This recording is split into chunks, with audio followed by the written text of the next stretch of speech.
Listo, muy buenos días. Ya, ahora sí. Tenía un poco de problema con la conexión, pero ya está. Bernal Ayala,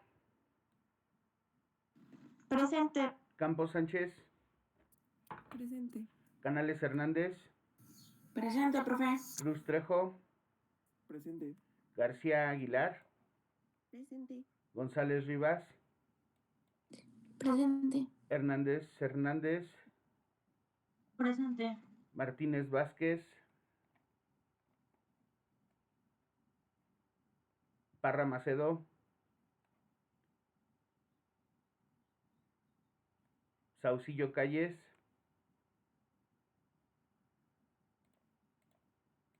Trujillo Martínez,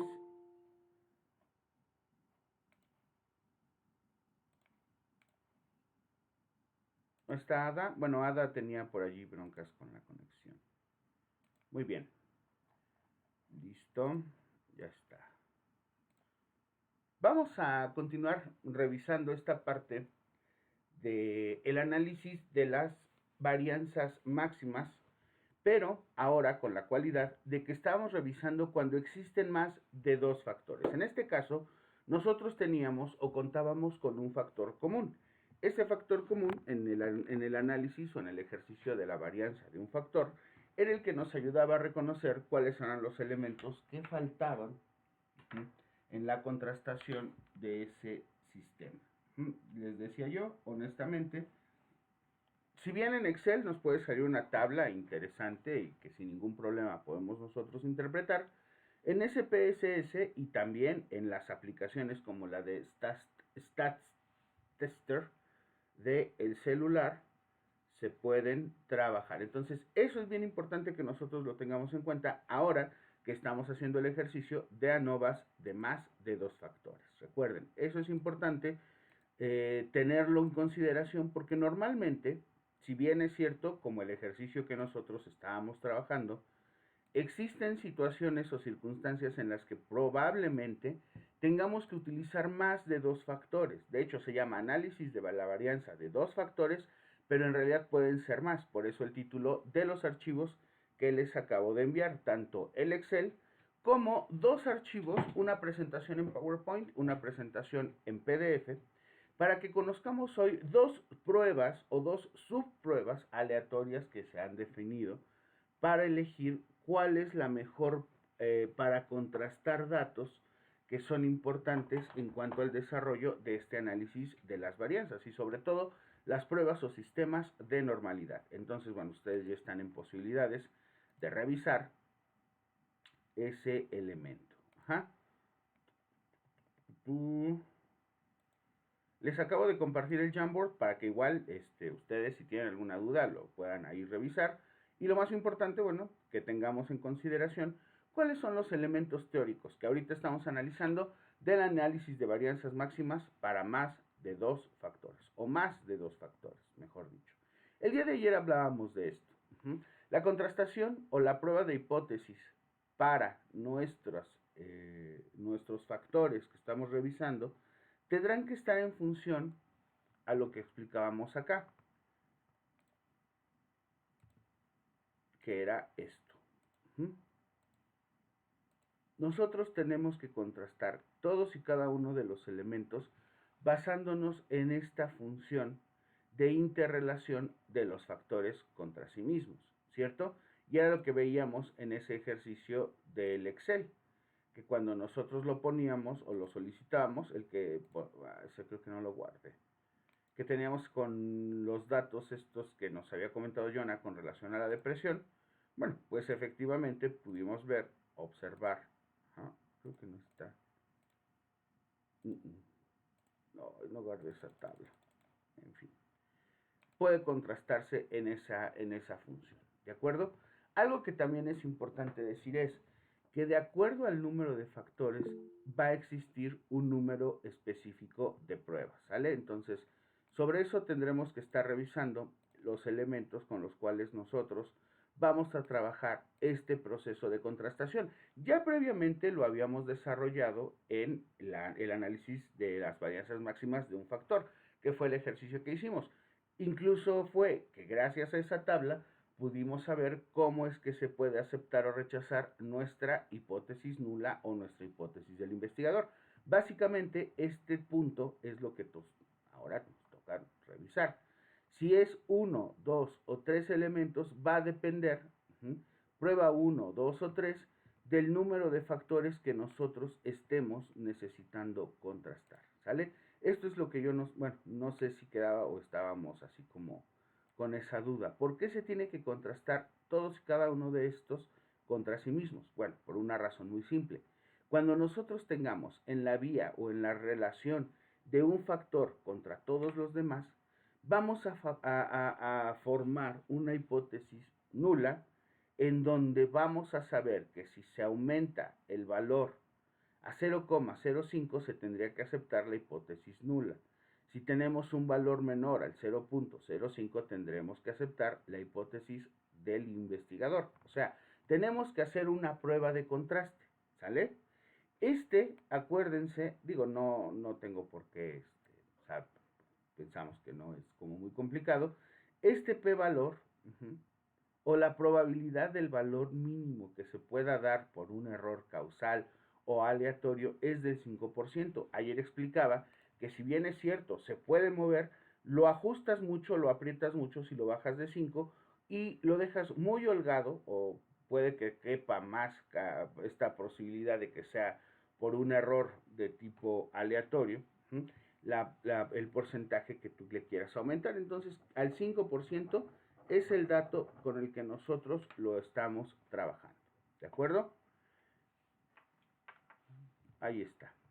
Ahora, ¿qué es lo que sucede con los resultados que nosotros tenemos? Tenemos las medidas ya especificadas en función a cada uno de los elementos que explicábamos el día de ayer y en el ejercicio anterior, en donde tendremos el número de grupos en función a los factores y el número de pruebas de media de cuadrados, explicada en este caso por el factor 1, la media de cuadrados explicados en este caso por el factor 2, y así sucesivamente. ¿Por qué? Porque al final vamos a hacer la interacción de la media de los cuadrados explicados por el 1 y el 2, por el 1 y el 3, por el 1 y el 4, como lo poníamos aquí. Hasta allí, ¿tienen ustedes alguna duda o alguna pregunta? No, profe. Solo creo que escuché que había pasado el link del planetito. Del Jamboard, sí, miren, se los compartí hace ratito.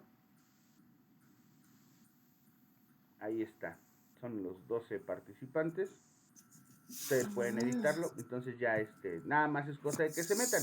Digo, pueden verlo directamente de su máquina. Si su conexión a internet está o anda algo lenta, no se preocupen. Yo presentándolo aquí o grabándolo ahorita en el video, no va a haber ningún problema. ¿Sale?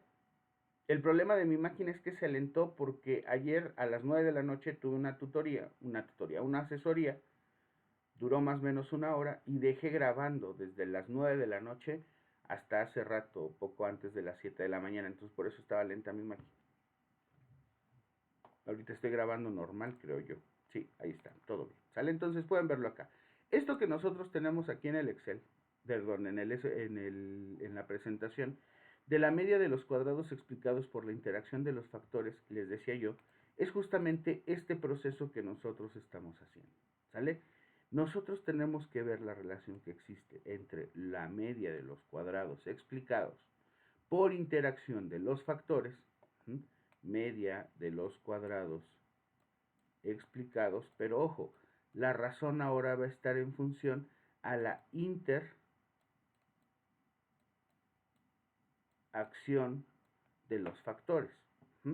Estos procesos entonces tendrán que llevarse a cabo también en función a los datos que se tienen. En este caso, recuerden, estamos trabajando en una muestra y la késima función que tenga dependiendo de los factores con los que estamos trabajando, ¿de acuerdo? Acá, por ejemplo, nosotros teníamos entonces que la relación directa que vamos a poner va a estar, cada uno de los factores va a ser una variable independiente, ¿cierto? Lo que nosotros queremos saber es la fuerza de relación que va a tener esa variable independiente o todas y cada una de estas variables independientes sobre nuestra variable dependiente, una variable dependiente explicada. Esto me recuerda mucho a lo que nosotros veíamos con el coeficiente de correlación, el coeficiente de determinación, en donde a partir de las funciones básicas sobre las cuales nosotros trabajamos, sabíamos o podemos calcular ya tanto el coeficiente de correlación de la variable independiente contra la independiente y la relación que existe de la manera en la que la independiente va a determinar. Incluso podemos calcular por ahí un porcentaje elevando al cuadrado el valor de R para conocer ese resultado sobre el cual nosotros estaremos trabajando. Hasta aquí, vuelvo a preguntar, ¿tienen alguna duda o alguna pregunta? No. Va, muy bien. Ahora, ya que tengamos la evaluación de cada uno de estos factores contra todos los demás, podríamos aplicar las pruebas en función a si existe o no una distribución nula de cada una de esas interacciones. Ejemplo, la prueba 1 sobre el factor 1, que sería en este caso lo que nosotros tendríamos acá. El factor 1 contra el factor 2. La hipótesis nula, la media de ambos, o sea, lo que nosotros estamos calculando en función a la media de los cuadrados explicados de F1 y F2 es diferente a lo que tú vas a obtener de acuerdo a la caésima o el caésimo número que tengas de factores. Aquí entonces, si en todas las categorías del factor 1, que está controlando el factor 2, no hay asociación entre ese factor y la variable dependiente. Otra vez, la hipótesis nula sería: las medias son iguales en todas las categorías del factor 1, controlando por el factor 2 o relacionándolo con el factor 2. Esto, controlado por el factor 2, no hay asociación entre el factor 1 y la variable dependiente. La primera hipótesis, si ustedes la analizan, y lo voy a anotar acá, la primera hipótesis o la hipótesis nula habla, siempre va a hablar de una relación nula. La hipótesis del investigador, vamos a ver qué dice. Las medias de al menos dos de las categorías del factor 1 son distintas, controlado por el factor 2, y hay asociación entre el factor 1 y la variable dependiente. Entonces, la hipótesis del investigador nos va a hablar de la presencia de la asociación. ¿Sale? Pregunta: ¿cuál es el nivel mínimo que nos vamos a dar para aceptar la hipótesis del investigador o hipótesis de trabajo? ¿Cuál es el valor estimado que nosotros debemos de obtener en el p-valor? Para que sea una hipótesis, Para que se acepte la hipótesis del investigador, tiene que ser menor a 0.05. Exactamente. Para que yo pueda aceptar, bien, que hay relación, la hipótesis del investigador tiene que ser igual o menor a 0.05. O sea, de 0.05 para abajo. Pero si lo que yo obtengo es mayor, o sea, es 0.06, 0.07, 0.08, 0.09, ¿qué es lo que tendría que aceptar? La hipótesis nula, que es mayor a 0.05. ¿Sale? Esa, ojo con esto. Eso solo es en una prueba del factor 1 contra la variable, perdón, contra el factor 2 y su relación con la variable dependiente. ¿Sale? ¿Qué es lo que sigue? El factor 2 contra el factor 1 y su variable dependiente. Después, el factor 3 contra el factor 4, el factor 1 contra el factor 4, el factor 3 contra el factor 4. Lo que nosotros veríamos es que se está estableciendo esta relación. Todos contra todos. ¿Sale? ¿Por qué? Porque lo que nosotros queremos saber es si cada uno de esos factores, que son por sí mismos una variable independiente, con los datos obtenidos en nuestra muestra, va a tener una relación directa, primero, con todos los factores o con todos los demás factores. Y al analizar esa relación a través de la base de los mínimos cuadrados, necesitamos saber ahora si esa relación va a estar en función también a una función directa de determinación sobre la variable dependiente. ¿Sí se entiende? Sí, pues. Es en realidad muy sencillo. Lo que estamos haciendo es, a diferencia de la ANOVA de un factor, es contrastación. Estamos contrastando estos factores, ¿vale? Y bueno, al final de cuentas, nosotros vamos a encontrar en esta función la zona de rechazo de acuerdo a la graficación que nosotros hacíamos o hemos venido haciendo desde las pruebas de normalidad y desde las pruebas de comparaciones como la TED-Student y obviamente pues el ANOVA de un factor, ¿vale? En este caso, si todos y cada uno de los factores con los cuales nosotros estamos trabajando es inferior o se encuentra dentro de la zona de rechazo dada por el número de grados de libertad con los cuales en una tabla, que en este caso ya no es necesaria, pero pues con la que nosotros estamos trabajando, podremos hacer de una manera visual la forma de aceptar la hipótesis del investigador o la hipótesis nula, dependiendo de lo que nosotros obtengamos. Vuelvo a lo mismo, eso es algo bien importante que debemos de recordar. Todos estos elementos por sí mismos están evaluados o están contrastados entre sí mismos. Todos los elementos, todas las variables independientes están manifestando o ya hemos evaluado la manifestación de relación que tienen entre ellas y todas esas relaciones sobre la variable dependiente. ¿Ok?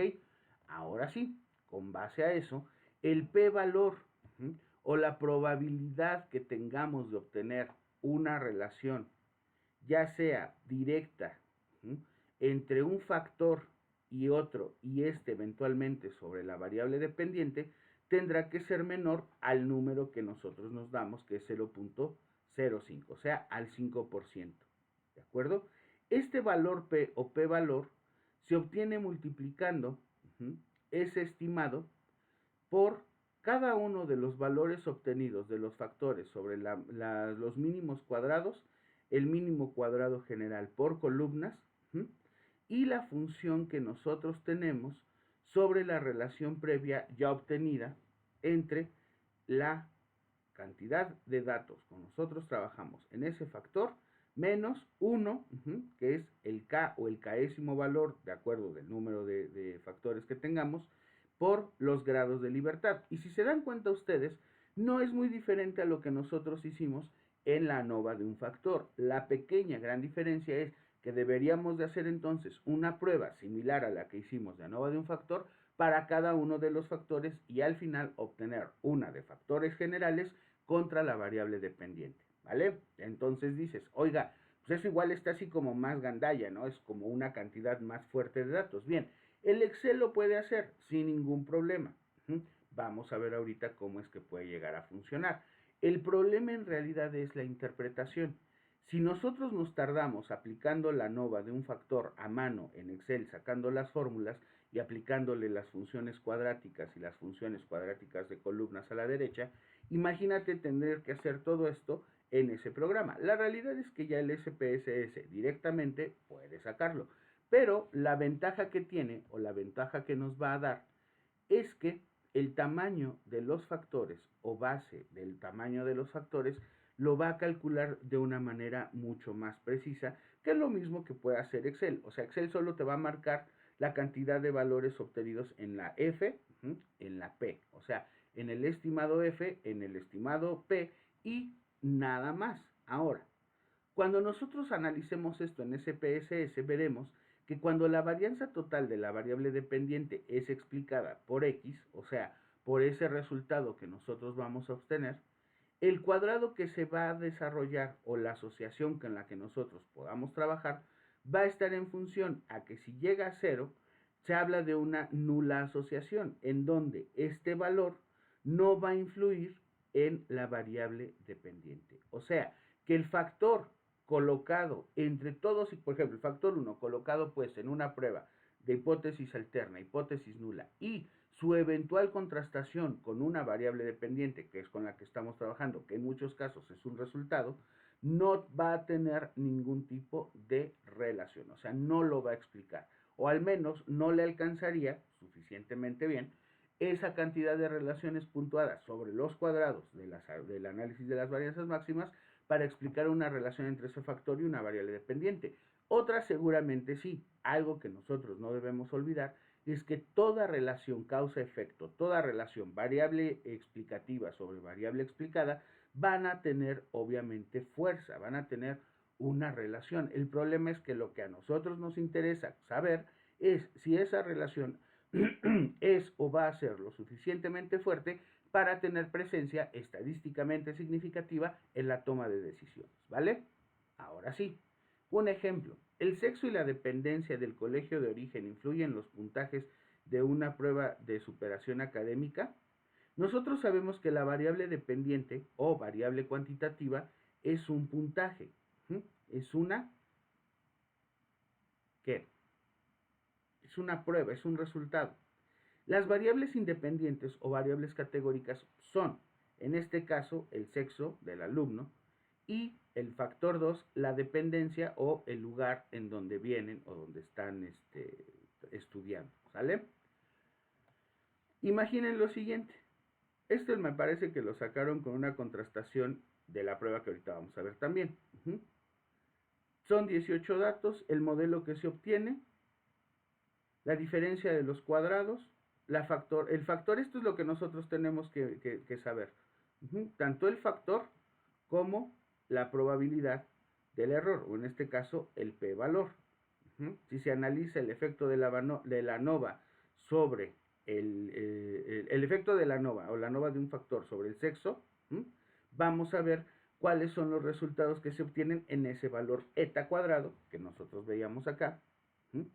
Y vemos que en muchos casos, al ser menor a 0, pues sí se ve que tiene mayor relación sobre la variable dependiente que, como nos dice acá, es un puntaje. ¿Sale? ¿Qué quiere decir? Que cuánto de la varianza de la variable dependiente es explicada por el modelo. Y aquí vemos justamente un resultado que ya hacía tiempo que no trabajábamos, pero es la R cuadrada, porque si se dan cuenta, aun cuando se está haciendo con los factores y con elementos interrelacionados de mínimos cuadrados sobre sus varianzas, en realidad lo que seguimos haciendo es ver o analizar la posibilidad de conocer si una variable independiente tiene una explicación directa fuerte sobre una variable dependiente. ¿Sale? ¿Dudas, preguntas o aclaraciones con esto?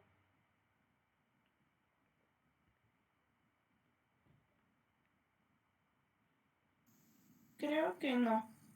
Ahora, no, insisto, no se preocupen, vamos a hacerlo no en Excel, pero sí necesitamos saber de dónde sale o de dónde se van a obtener estos resultados, ¿de acuerdo?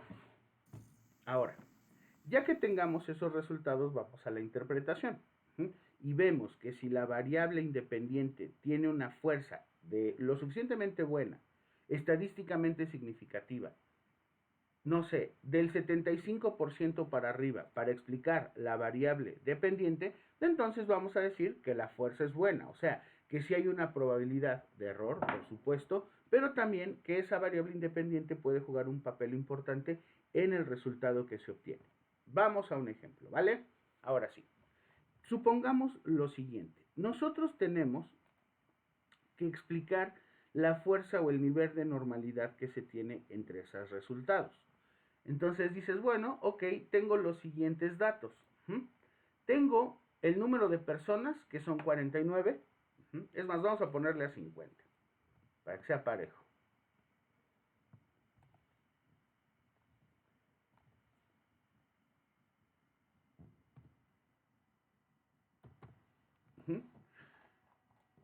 Tengo una n, la voy a hacer un poquito más grande para que ustedes la puedan ver. Una n de 50 personas. Lo que yo quiero o necesito trabajar es lo siguiente. Aquí tengo una variable dependiente, que es el resultado del examen EGEL de 50 exalumnos de la licenciatura en psicología, que en algunos casos se han quedado muy cercanos, en unos casos han acreditado, han alcanzado los 1000 puntos y ya están del otro lado, ya bajo el esquema que están, se podrán titular, y otros que no, ¿sale? Están muy por abajo. ¿Cuáles son las variables dependiendo de los factores que voy a meter? La variable independiente 1, o factor 1, es si asistieron al curso que da el profe Abad para prepararse al examen. Y la otra variable independiente es si ese alumno se metió al curso que también ofrecemos en la escuela y que nos da el ICSA. ¿Sale? ¿Entendemos el problema? Yo quiero saber, de 50 alumnos, ojo, tengo también una situación. En 50 alumnos, ¿cuánto influye? Si estudiaron un curso, si estudiaron otro curso, si no estudiaron ninguno o si estudiaron los dos, para alcanzar una puntuación aprobatoria o alta en el examen EGEL. ¿Sí me explicó? Sí, profe. ¿Dónde o en qué radicaría la contrastación?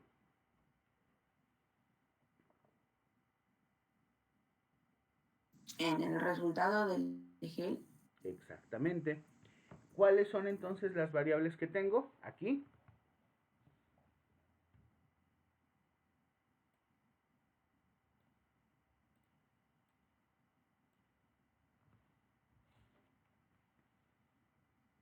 ¿Qué dijo? Cursos. Ok, los cursos. ¿Qué es lo que yo tengo que contrastar?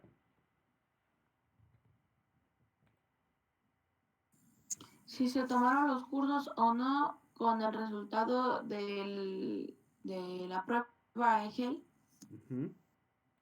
Yo tengo una variable dependiente que es el EGEL, ¿va? Y tengo dos variables independientes. Ojo, una es el curso del Abad y el otro es el curso del ICSA, ¿sabes?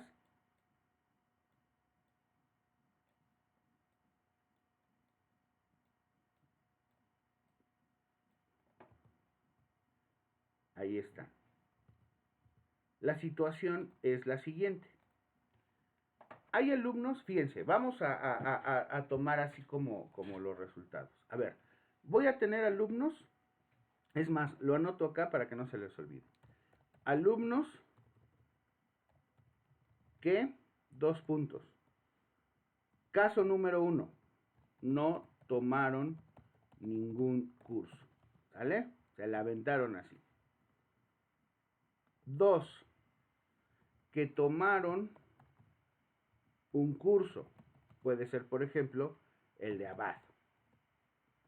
3, ¿cuál sería el tercero? El que hayan tomado el curso de ICSA. Bien. Y aunque pareciera absurdo, pero tengo que meter un cuarto caso. ¿Cuál sería? Que hayan tomado ambos cursos. Que tomaron los dos cursos. Vientos. Fíjate, tengo 4 supuestos, con base a 50 alumnos y a sus resultados en el examen EGEL. Unos, los que no tomaron ningún curso. 2, los que tomaron solo un curso, el curso A. 3, los que tomaron solo un curso, curso B. Y 4, los que tomaron los dos cursos. Yo sé, y vuelvo a insistir acá, que estas dos variables, curso 1 y curso 2, tienen o deben de explicar el resultado en mi variable dependiente, en mi variable explicada. ¿Sale? ¿Cuáles serían esos supuestos sobre los cuales nosotros podemos trabajar para saber o hablar de esa interacción de variables? ¿Quién me dice?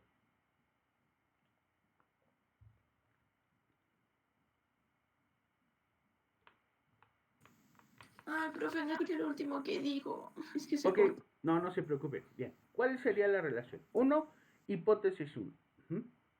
Del caso 1.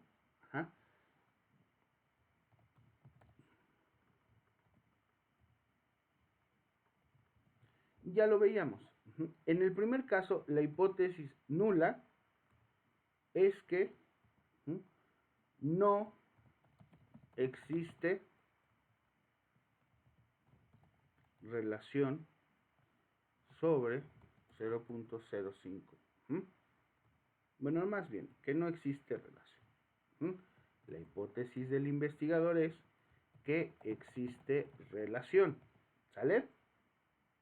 Y así lo tengo que hacer contrastando ese contra todos los demás sobre la variable independiente. O sea, voy a hacer un show interesante de números. ¿Por qué? Porque lo que me interesa saber es, para mi ejercicio de toma de decisión, cuál es, ojo, no el mejor curso solamente, sino cuál es la mejor interacción entre esos dos factores. El primer supuesto sería, lógico, a ver, si toman los dos cursos, tienen una puntuación más alta en el EGEL.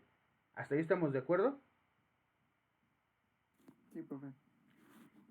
Si no Sí. toman un curso, pero toman el otro, en uno de esos dos, no sé si el del ICSA o el del Profe Abad, van a tener una puntuación mayor, pero no suficiente para acreditar. Y los que tomen, fíjate, porque se repite, porque se contrasta curso A contra curso B y luego sale la otra, que es curso B contra curso A. Quien toma el uno sí, uno no, ejemplo, el del ICSA y no el de la BAD, saca una mayor o una menor calificación. ¿Hasta ahí estamos de acuerdo? Sabemos que la variable dependiente, que es el EGEL, está supeditada, al menos para esta prueba, en esos dos factores. ¿Sale? Vamos a iniciar con esos dos. ¿Hasta ahí estamos de acuerdo? Muy bien. Ahora, este resultado, que obviamente cambia o varía, yo no puedo saber, por ejemplo, este compa, el caso número 1, este cuate tomó el de la BAD, no tomó el del ICSA y sacó 870, estuvo alto. Este compa, fíjate, tomó los dos y llegó al número mágico 1000. Eso es una señal. Este cuate no tomó ninguno y salió en 800. O sea, yo al menos en el análisis de esos dos casos tengo una certeza. En esos dos casos que yo analicé es quien toma los dos saca alta, quien no toma ninguno saca baja. Y quien toma o asume uno de los dos, indistintamente, puede salir más alto o puede salir más bajo, pero no pasa. ¿Sale? Para pasar el EGEL necesita 1001, 1005 puntos, pensemos. Algunos lo lograron, otros no.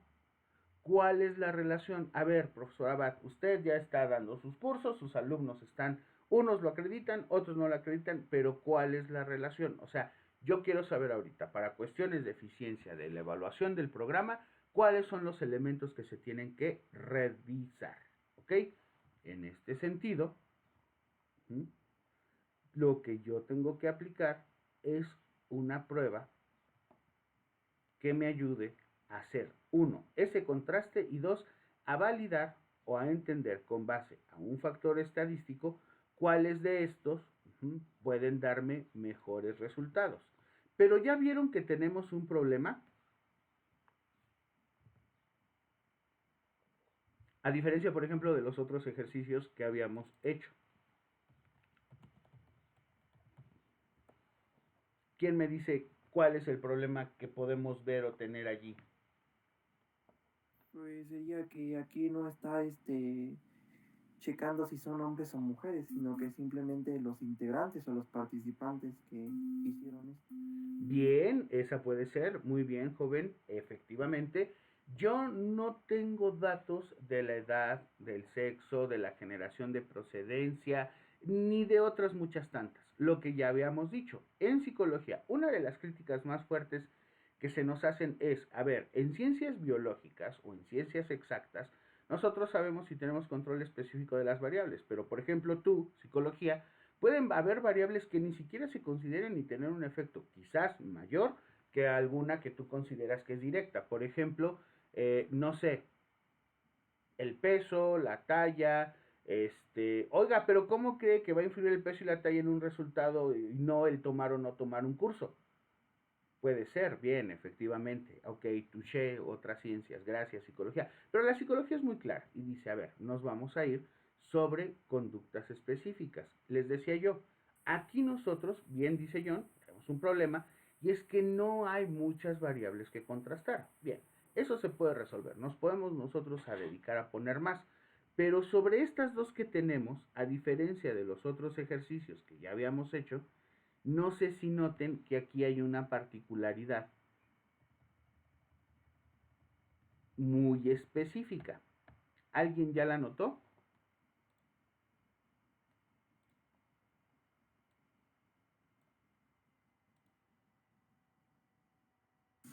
Puede ser que son los datos. ¿Mandé?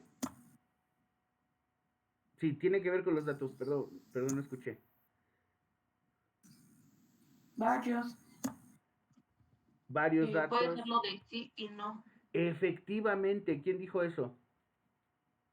Yo. Exacto, ¿y saben por qué? Porque a diferencia de otros ejercicios, aquí tenemos variables específicas, en este caso cualitativas. ¿Ya lo vieron? Solo tenemos sís y nos. No tenemos una calificación. No sabemos si este curso, es más, no sabemos si ese curso se evaluaba. O sea, se le da un diploma a la señorita Montserrat por haber cursado, no sé, y alcanzado 700 puntos en el curso del ICSA. En realidad no. ¿Qué es lo que tenemos? Solo si lo cursó o no lo cursó. Entonces dices, a ver, prof, aguante. Yo tengo una duda, tengo un detalle. Usted me estaba diciendo hace ratito, en esto de las ANOVAs de 2 factores y tal, que se tienen que hacer contrastaciones de los mínimos cuadrados y de las relaciones estadísticas que se obtengan o se tengan que obtener por la media de los cuadrados explicada, por la media de los cuadrados intra, ¿qué onda? O sea, yo sé o yo hice eso en el otro ejercicio de la ANOVA de un factor, pero porque yo tenía puntuaciones y aquí usted me está dando solo sí y no. ¿Qué le pasa? O sea, eso no se puede hacer, ¿cierto?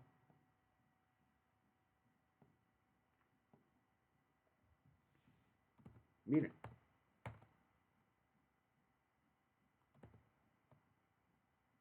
Y lo que tenemos. ¿Qué es lo que va a pasar? Bien, estos datos, para pasarlos a SPSS y para poderlos calcular, le podemos dar una categoría. O sea, ese sí podemos convertirlo en un 2 y ese no podemos convertirlo en un 1. ¿Qué es lo que vamos a hacer? Bueno, vamos a copiar. La vamos a pegar acá. Y entonces le voy a pedir buscar, reemplazar y ahora sí. Le vamos a poner que cada que encuentre un sí, lo cambie por un 2 y reemplazar todo. Y ahora, ¿qué es lo que tendríamos que hacer? Cada que encuentre un no, le vamos a dar que ponga un sí. 1. Un 1. Y ahí está. Listo. Yo ya le di un valor numérico. Ay, aquí se me falla.